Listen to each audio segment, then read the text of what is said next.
السلام عليكم ورحمة الله وبركاته. مشاهدي قناة تجربتي، فيديو كده على السريع، حاجة كده جت في بالي فقلت أشاركها معاكم قبل ما انساها. الناس اللي عايزة تحافظ على بطارية الموتوسيكل لأطول فترة ممكنة تشوف الفيديو ده للآخر، عشان صدقوني الحركة ديت لو عملتها هتدمر لك البطارية وقتي. شوف الفيديو للآخر وشاركه، وما تنسانيش في اللايك والاشتراك.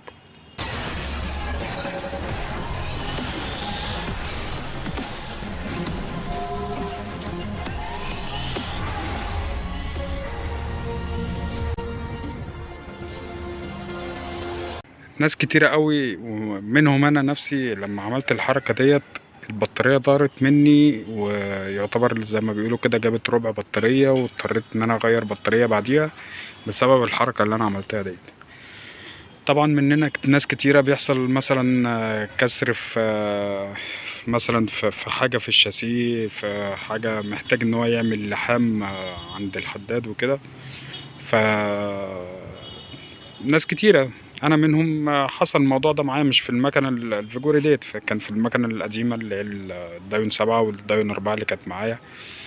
والمرتين يعني ما كنتش فاهم المعلومه ديت لغايه ما اكتشفتها بعد ما عملتها في الدايون 7، والحمد لله جت في بالي ان كنت بتكلم مع واحد صاحبي فقلت اشاركها معاكم. فانت متخيل ان مثلا وانت بتلحم عند الحداد كهربا، لو هتلحم اللي هو بالاكسجين عادي مفيش مشاكل، لكن هتلحم بالكهرباء، اول حاجة تعملها قبل ما تلحم بالكهرباء افصل البطارية. فك الطرفين دول، افصلهم خالص، يعني الارضي شيل الارضي ماشي، الارض تفصله خالص، وفردة الكهرباء برضو تشيلها، تفصل الاتنين خالص، وبعد كده الحم بقى بالكهرباء. لان وهو بيلحم بالكهرباء بيحط الارضي و- وشمعة اللحام او السيخ بتاع اللحام دوت بيبقى الموجب، فالاتنين لما بيتلابقوا مع بعض بيعملوا قفلة اللي هي دي اللي بتعمل الشرارة اللي بتلحم.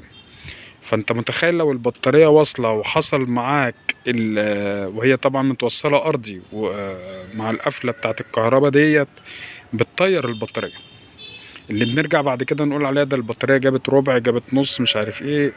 لا، هي القفلة بتاعت الكهرباء بتاعت اللحام ديت بتأدي ان البطارية بيحصل فيها قفلة داخلية بتبوظها. فانت لو هتعمل اللحام الكهرباء افصل البطارية، وبعد ما تخلص خالص رجع البطارية تاني، ان شاء الله بإذن الله هتبقى زي الفل معاك. اوعوا تنسوا المعلومة دي كويس جدا، وشيروها عشان اخواتكم اللي ما يعرفوهاش. ومتنسانوش باللايك، ويشرفني اشتراككم في القناة، وانا معاكم في التعليقات لو احتجتوا اي حاجة، واشوفكم في فيديو جديد، والسلام عليكم ورحمة الله وبركاته.